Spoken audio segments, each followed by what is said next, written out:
cette présentation, j'ai voulu en premier lieu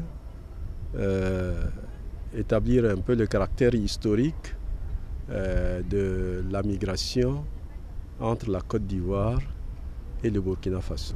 Cette migration qui a débuté, qui n'existait pas avant la colonisation, qui a commencé avec la colonisation et qui s'est renforcée après la colonisation, donc pendant la période d'indépendance.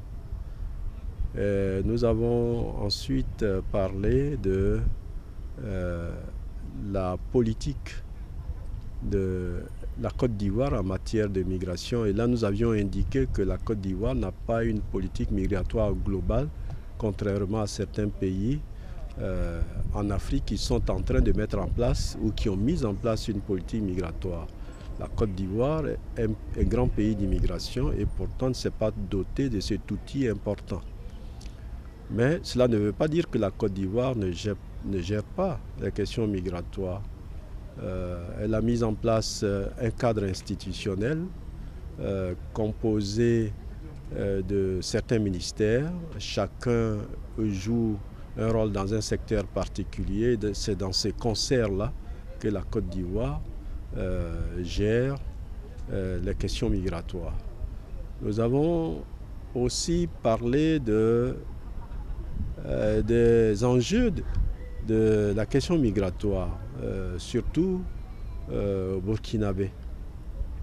Ce que représente la migration burkinabé en Côte d'Ivoire.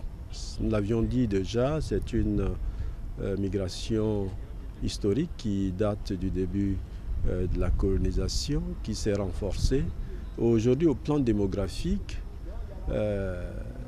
les étrangers, avec le recensement de 98, nous le savons, représentaient 26% de la population, et avec le dernier recensement de 2014, c'est aussi un niveau élevé qui dépasse légèrement 24%. Il y a eu une nette régression, mais l'importance de la population étrangère s'est quand même maintenue.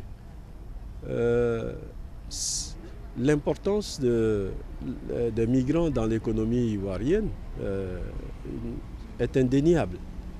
Les étrangers sont dans tous les secteurs de l'économie de la Côte d'Ivoire, occupent même des niches d'emploi. Et pour parler de la migration burkinabé, elle intervient essentiellement dans le domaine de l'agriculture et dans les infrastructures, dans les grands projets d'infrastructures.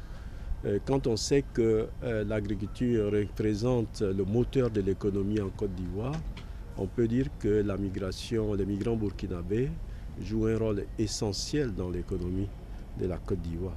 Mais dans un autre sens, ils profitent beaucoup de cette migration, du travail qu'ils effectuent ou des activités qu'ils effectuent en Côte d'Ivoire, parce que chaque année, ils transfèrent des millions de dollars dans leur pays d'origine. Vous voyez ?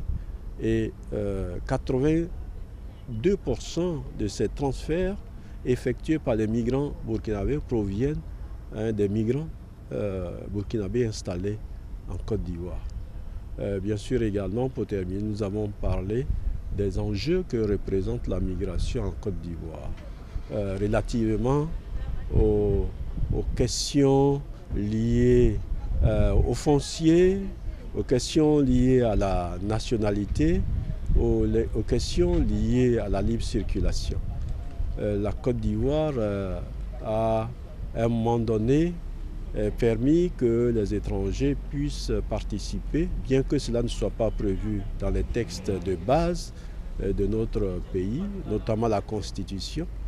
Les étrangers ont été autorisés à participer aux élections générales et locales.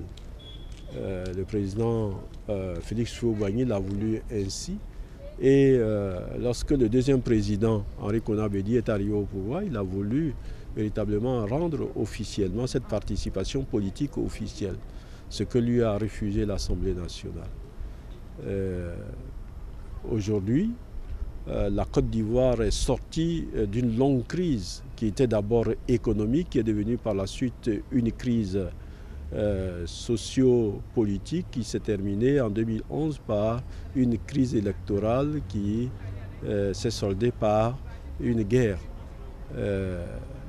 Alors, quand il y a une crise comme ça dans tous les pays, ce n'est pas seulement le cas de la Côte d'Ivoire, mais quand ça ne va pas dans un pays, ce sont les étrangers qui sont indictés.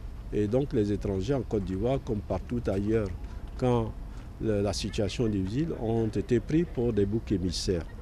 C'est vrai aujourd'hui, nous disions que les migrants burkinabés travaillent essentiellement dans le secteur agricole. Et donc qui dit secteur agricole dit foncier et rural. Ils ont acquis des terres suivant la coutume. Aujourd'hui, la loi ne leur permet plus d'être propriétaires de ces terres-là. Et aujourd'hui encore, on assiste à ces conflits fonciers qui sont liés à des actions de reprise de ces serres par les tuteurs, par les anciens tuteurs ou leurs descendants. Au niveau de la libre circulation de la résidence, il y a eu des hauts et des bas.